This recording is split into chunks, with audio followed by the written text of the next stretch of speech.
Proverbs 31 verse 10 says, "Who can find a virtuous woman? For her price is far above rubies." Hello friends, I'd like to welcome you to Meditaciones Today's date is November 4th, 2021.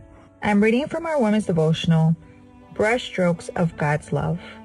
Today's reflection is titled, A Sacred Task. In the book of Hebrews, chapter 2, verse 13 says, "Here am I and the children whom God has given me."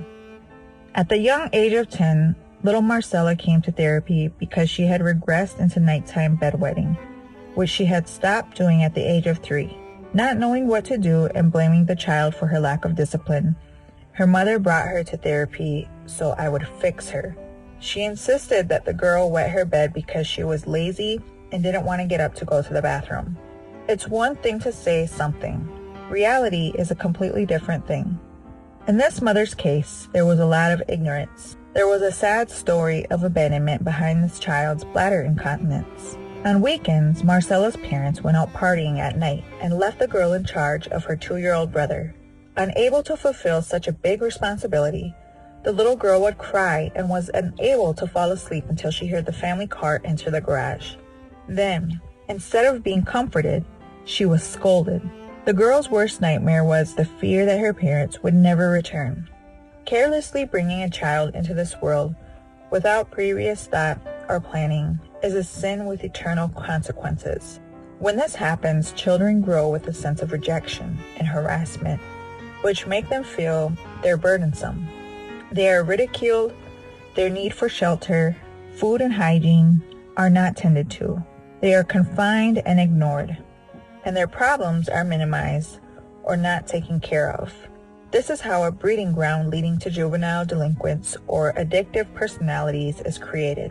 Let us have children with responsibility, aware that the Lord will hold us accountable for each one of them. Caring for them and raising them is a holy task that requires total dependence on God. We shouldn't only pray for our children to be good. We should also ask God to make us good mothers. Parents may well inquire, who is sufficient for these things? God alone is their sufficiency. And if they leave him out of the question, seeking not his aid and counsel, hopeless indeed is their task. But by prayer, by study of the Bible, and by earnest zeal on their part, they may succeed nobly in the important duty and be repaid 100-fold for all their time and care. We invite you to listen to Radio Joven Adventista at www.jovenadventista.com, and please share this devotional on your social media with hashtag Women's Devotional, hashtag Radio Joven Adventista, and hashtag Meditaciones Diarias. We'd also like to invite you to download the Meditaciones Diarias app, available for both Android and Apple.